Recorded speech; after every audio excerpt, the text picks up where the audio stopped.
oui. dañu ñëw jaay au maire de Dakar en l'occurrence à l'époque kii di Khalifa Sall ñu jaay ko le projet des Jeux Olympiques de la jeunesse Khalifa Sall jamono jooju mi ngi woon ci kaso bi exactement Khalifa Sall su signé wuloon JOJ du am tout à fait donc JOJ du affaire u état du Sénégal du état du Sénégal moo tax JOJ am loolu foog ñu leeral ko askan wi yoonu état newu bu ci. ci tegu JOJ du affaire u CNOS JOJ ville de Dakar moo candidaté mais parce que dafa amoon nu ñu jaayoon ville de Dakar dañ leen promettroon un héritage daanaka suñu accueillir Jeux olympiques yi suñ ci génnee Dakar day gën a taaru ci lii ak ci laa ak ci lii ak ci laa. dinañ am infrastructure. C'est la raison pour laquelle je dis que Dakar a été escroqué parce que l'héritage n'est pas au rendez-vous. À la place de l'héritage on nous a proposé un rafistolage mooy dëgg maintenant nag man lu ma def pour que Dakar puisse être au rendez-vous on avait initié un projet de 22 terrains synthétiques et complexes sportifs. Ensuite j'avais aussi initié le projet de l'aménagement de la corniche des HLM loolu mairie de Dakar moo ko naroon tabax liggéey ko la preuve on a réceptionné le terrain synthétique de Grand Yoff. On a réceptionné le terrain synthétique de Dieuppeul-Derklé Castor. On a réceptionné récemment le terrain synthétique de Cambérène. HLM, Corniche HLM, c'était tout un parcours sportif. oui. Et j'avais même commencé à faire la pose de la première pierre. ba ñu gars yi wooyee waa CNOS ñu toog waxtaan ak ñoom ma toog tamit ak waa AFD ma ne leen su ma sañoon am nañ ay projet yuy dugg ci esprit wu Jeux olympiques de la jeunesse je leur ai proposé dans un premier temps la VDN 3 corniche bi pour ñu def fa benn parcours sportif bu am solo. oui parce que am na espace. ma leen ensuite loolu dina permettre même à la proche banlieue de Dakar de s'imprégner des Jeux olympiques de la jeunesse ma proposé leen tamit le boulevard de la Gueule Tapée au passage si ça a été retenu je les félicite parce que ku def lu baax ñu ne def nga lu baax mais wante mais ana héritage mën na leen yéen ba Sénégal doone Sénégal ba tey chaque fois qu'il y a eu des organisations à impact international il y a eu un héritage président Senghor bu muy organiser le premier festival des arts nègres dañu am ñun ci jamono jooju le théâtre national Daniel Sorano. fa la soxee ko. oui et les SICAP aussi. et les SICAP. et les SICAP. su ngeen déggee SICAP Liberté 1 Liberté 2 Liberté 3 ba 6. c'était la liberté les indépendances. on est dans les années de l'indépendance. les noms viennent de là. oui. moo tax nga ñu dégg Liberté 1 ba Liberté 6. quand même. voilà. C'était les SICAP. écrit par Léopold Sédar Senghor. Ouais, c'était les SICAP qui étaient les logements pour les festivaliers.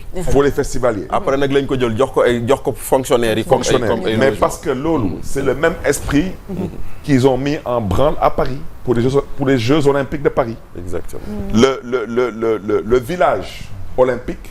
Ils l'ont construit à Seine-Saint-Denis. Et après ils l'ont transformé en logements sociaux. Et tout le monde sait que Seine-Saint-Denis c'est peut-être l'une des aires géographiques les plus défavorisées de l'Île-de-France.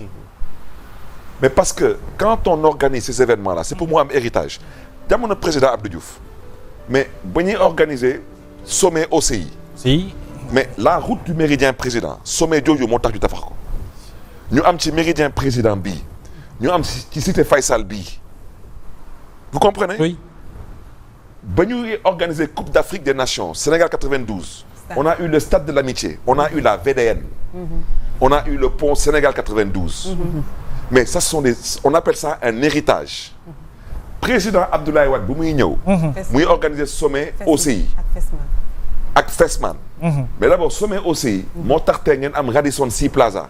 quand même. mais donc il fallait des chambres. à chaque fois day am ay retombées. bien sûr pour le moo tax ñu Sénégal. am Terrou-Bi le Terrou-Bi il y avait pas d'hôtel.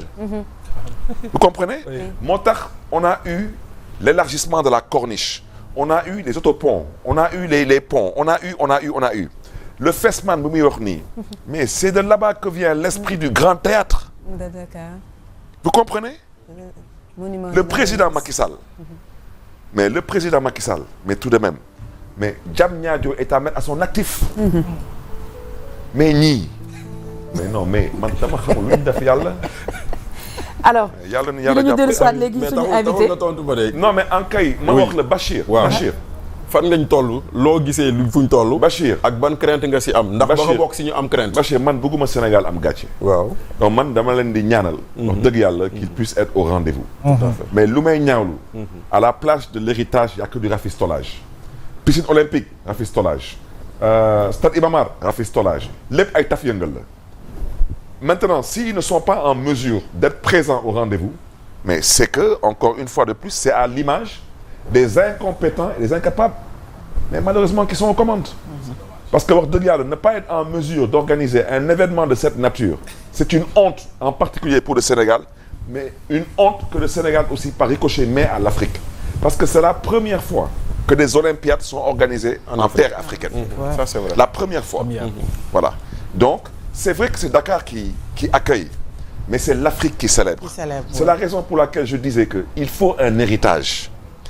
Fu may daanele jusqu'au Maroc. La dernière Coupe d'Afrique des Nations, mais au Maroc il y avait des stades. Mais ils ont profité de la Coupe d'Afrique des Nations, mais pour tabax ay stades de dernière génération. Vous comprenez? Oui. La dernière Coupe du monde au Moyen-Orient. Vous avez vu ce qu'ils ont fait là-bas? Au Qatar. Mais les stades, tous les stades qu'ils ont construits au Qatar, depuis la Coupe du Monde, ils servent à quoi? Mais c'est l'héritage dafa am solo.